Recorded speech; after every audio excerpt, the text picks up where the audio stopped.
మనకి ఈ మధ్య చాలా మంది కామెంట్ చేస్తున్నారండి, ఒక ఐటెం చేయమని. పిల్లలు కానీ పెద్దోళ్ళ వరకు అందరికీ ఎంతో ఇష్టమైనది. ఆడవాళ్ళకి మరీ ముఖ్యంగా అండి.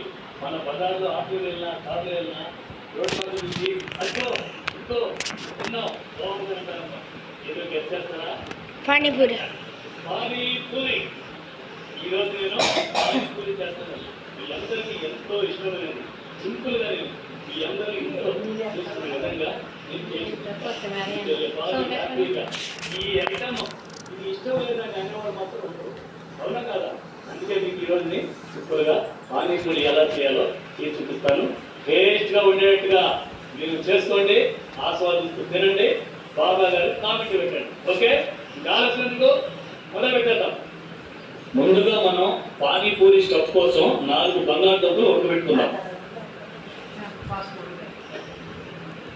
ఈ లోపుగా మనం పూరీ కోసం పిండి నానబెట్టుకుందాం. 2 కప్పుల బొంబాయి రవ్వ తీసుకుంటున్నానంటే ఇందులోకి 4 చెంచాలు గోధుమ పిండి వేసుకుంటున్నాను. రుచికి సరిపడా ఉప్పు వేసుకుంటున్నాను. అలాగే ఒక చిటికెడు సోడా పొడి కూడా వేసుకుంటున్నాను.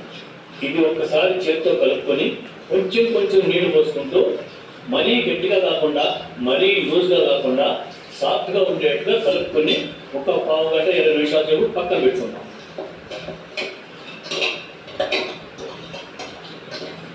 చూసారంటే ఇలా కలుపుకున్న తర్వాత తడి బట్ట తప్పనిసరిగా వేసుకుని పక్కన పెట్టుకోవాలి. బంగాళదుంపలు ఉడికాయండి, తిప్పేసుకుని తొక్క తీసి ఒలుసుకుని పక్కన పెట్టేసుకుందాం.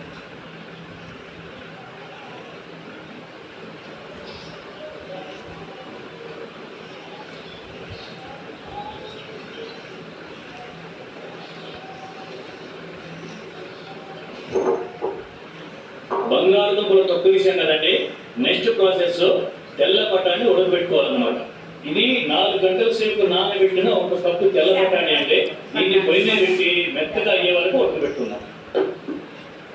బఠానీ ఉడికేలోపు మనం పానీ తయారు చేసుకున్నామండి. ఈ పానీకి 1 కప్పు పుదీనా, ఇదే కప్పుతో 2 కప్పులు కొత్తిమీర, అలాగే ఒక 6 పచ్చిమిరపకాయలు, 1 ఇంచి అల్లం, ఈ 4 కలిపి మెత్తగా మిక్సీకి వేసి పక్కన పెట్టుకోవాలి. ఓకే, ఇవ్వండి. ఈ విధంగా మనం మిక్సీ పెట్టుకోవాలన్నమాట. ఎప్పుడైతే సైజ్ అంతా చింపుకోండి అంటే దీన్ని ముందు నానబెట్టుకున్నాం కదా, ఇప్పుడు పులుసు తీసి ఇందులో పోసుకుంటున్నాను. రెండోసారి కూడా నీళ్లు పోసుకుని ఈ చింతపండులో ఉన్న గుజ్జంతా మనం తీసుకునే వరకు అలా పిసుక్కొని నీళ్లు ఇందులో పంపుకోవాలి. ఇప్పుడు ఇందులోకి రుచికి సరిపడా ఉప్పు, 1 చెంచా వేయించిన జీలకర్ర పొడి, 1 చెంచా చాట్ మసాలా. ఇప్పుడు దీన్ని ఒకసారి ఇలా బాగా కలుపుకొని 1 అర ముక్క నిమ్మకాయ ముక్క కూడా ఆ రసం ఇందులో పెట్టుకుని బాగా కలుపుకోవాలి. ఇంతేనండి, పానీపూరిలో పానీ రెడీ అయింది.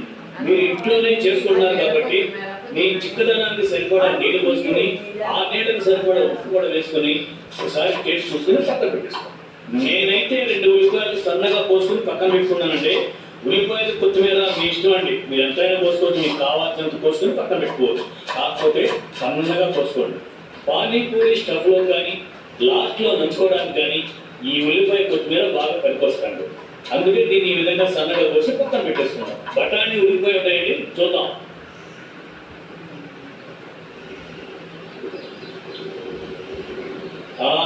పర్ఫెక్ట్గా ఉడికిపోయినాయండి. ఈ మాత్రం ఉడికిపోతే చాలండి. చూస్తున్నారు కదా, ఉడకబెట్టిన బఠానీ మొత్తాన్ని ఒక బౌల్లో వేసుకుని బంగాళదుంపలు మొత్తం తీసుకుని పిసుక్కుని ఈ బౌల్లో వేసేసుకుందాం.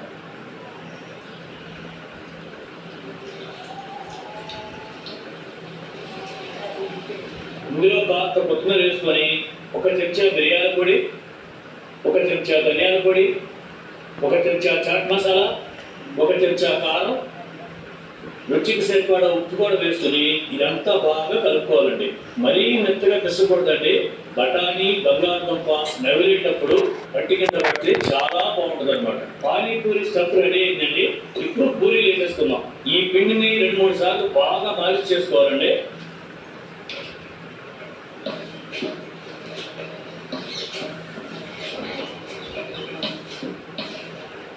మాలిష్ చేసుకున్న తర్వాత పెద్ద పెద్ద ఉండలుగా చేసుకుని పక్కన పెట్టుకుందాం.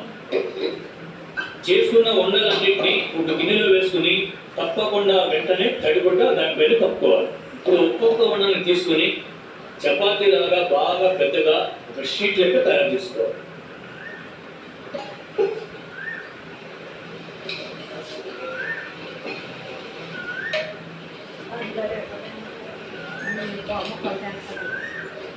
చూస్తున్నారు కదా, షీట్ అనేది ఈ విధంగా పెద్దగా రెడీ చేసుకోవాలి. మీ ఇంట్లో ఏమైనా సీసా మూతలు కానీ ఒక కప్పు కానీ ఏదైనా ఉంటే మీకు కావాల్సిన సైజులో ఇలా చిన్న చిన్న పూరీలుగా షేప్ చేసుకోవాలి.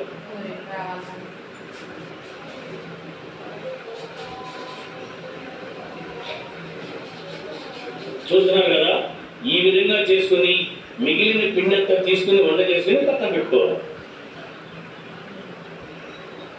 ఇలా షేప్ చేసుకున్న పూరీలన్నీ వేరే ప్లేట్లో తీసుకుని తప్పకుండా తడిబట్ట కప్పాలి, లేకుంటే ఆరిపోయి పొగవు అన్నమాట. ఇదే విధంగా నేను చూపించినట్టుగా అన్ని పూరీలు తయారు చేసుకుని ఒక ప్లేట్లో పెట్టుకుని పైన తడిబట్ట వేసుకోవాలి.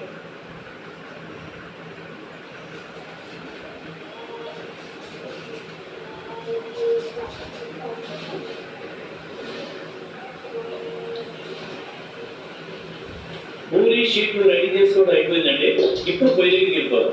కడాయి పెట్టుకుని పూరీలు కాల్చడానికి సరిపడా నూనె పోసుకుందాం.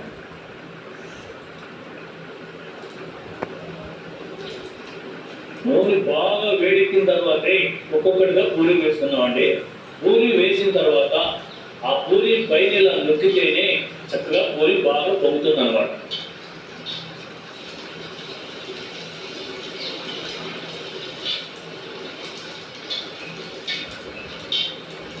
ఇలానే అన్ని పూరీలు చక్కగా రెండు వైపులా ఒకే కలర్ వచ్చే వరకు పటాపట్గా కాల్చేసుకుని వేరే ప్లేట్లోకి తీసుకుందాం.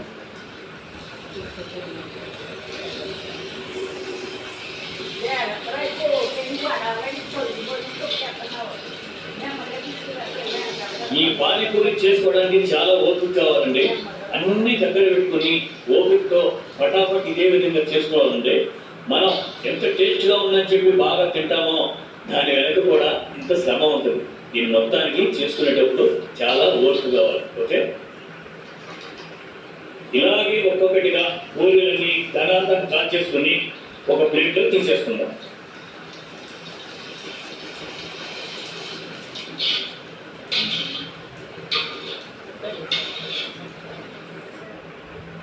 Sleeping bag?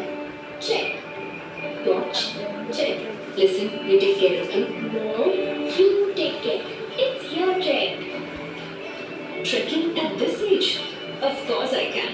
Horlicks Women's Plus with calcium, vitamin D and protein, which improves bone strength.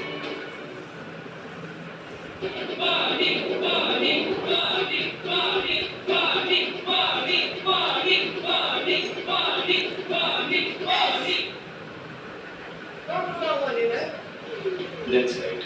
Money Matter. Flipkart makes it easy. Just install. Thank you. Hair here, hair there. This hair fall is everywhere. Make way for Bigla's hair fall control.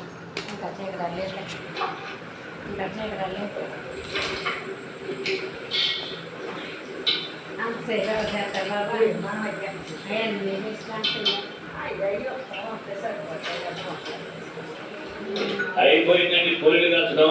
చూసారా ఎలా ఉన్నాయో? Hand made కదండి. ఒక్కొక్కటి అటు ఇటుగా షేప్లు కొంచెం తేడా వస్తాయి, ఏమనుకోవద్దు. అబ్బా, ఇప్పుడు అయిందండి పని. ఇప్పుడు అన్ని పూరీలకి పైన రంధ్రాలు పెట్టేసుకుందామండి. ఇలా రంధ్రాలు పెట్టిన తర్వాత ఒక చిన్న గ్లాసులో పానీ వేసుకుని పక్కన పెట్టుకుందాం. ఏ పానీ పూరీ కా పానీ కిస్ కిస్ కో పసంద్ హై కామెంట్ కరో. అన్ని పూరీలోకి పెట్టేసుకున్నామండి. ఇంకా నేను ఆగలేకపోతున్నానండి.